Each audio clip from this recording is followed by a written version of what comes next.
Welcome, ladies and gentlemen, to the Dreams of Wind Project. I am your hostess, Catherine Ann Schaefer, and today we'll be going over an excerpt from the 9th installment of my Sorcery Symphonia franchise, Heart of the Cherry Blossom. Let us begin, shall we?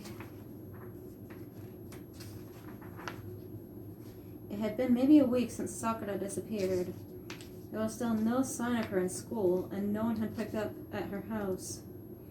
I sat down at my desk at school and barely paid attention to my lessons. Jack had stopped picking on me when I had stopped responding to him. I didn't really respond to people recently. I mainly just stared at them with empty eyes. The whole world felt empty to me without my best friend by my side. At the end of the school day, something peculiar happened. My cell phone went off and alerted me to a text message. No one I knew normally left text messages. They just called me by phone. I opened my cell and felt my heart drop into my stomach. It was a text from Sumi. When you finish school today, call me immediately. The police are already waiting. Sakura-chan has gone missing.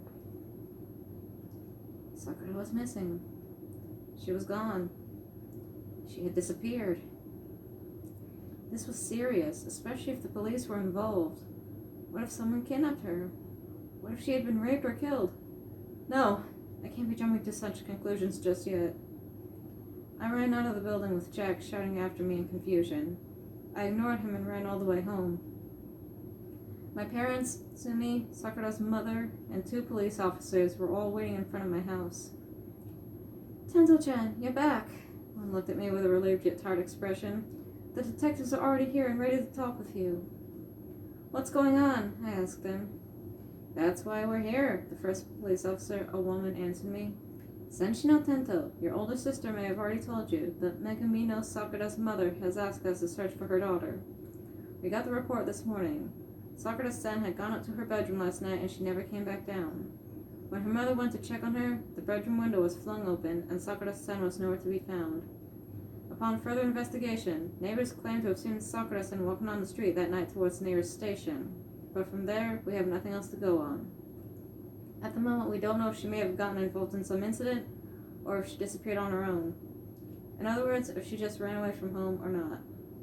At this point, we're still not sure.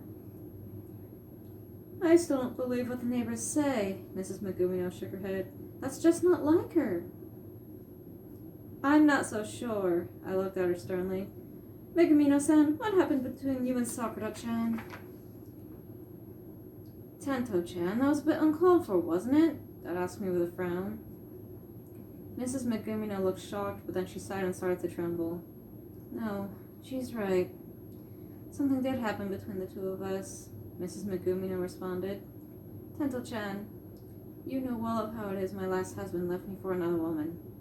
I'm sure my daughter has told you of this already. Now, I had developed feelings for another man, a friend of mine from work. I was hoping we could work something out, but he ultimately grew uncomfortable around my daughter and rejected me. I may have gotten angry at my daughter for ruining the chance for me to fall in love again, and she flew to her room in response, refusing to come out. I had left her alone for a while and decided to check on her later. When I did, the window was open and she was gone.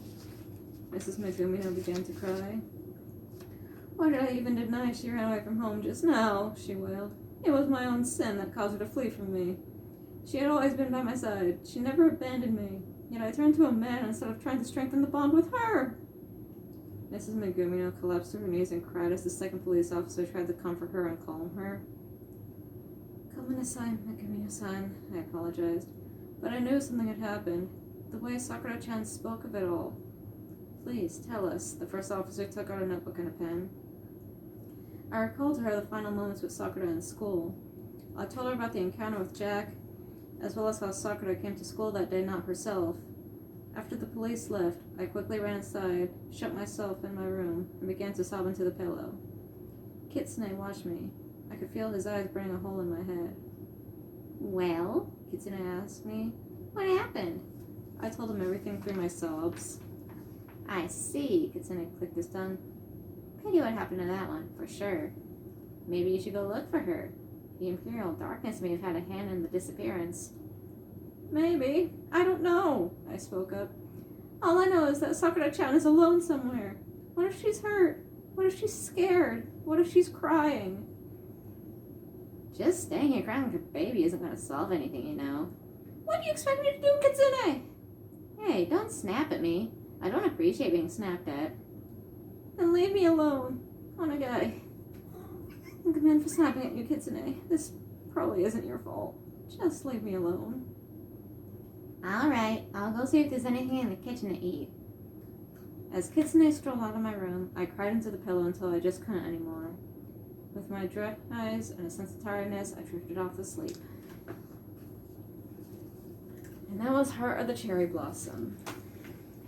If you're interested in the rest of the story, you may follow the link in the description below to the book on Amazon.com. Thank you and have a good day.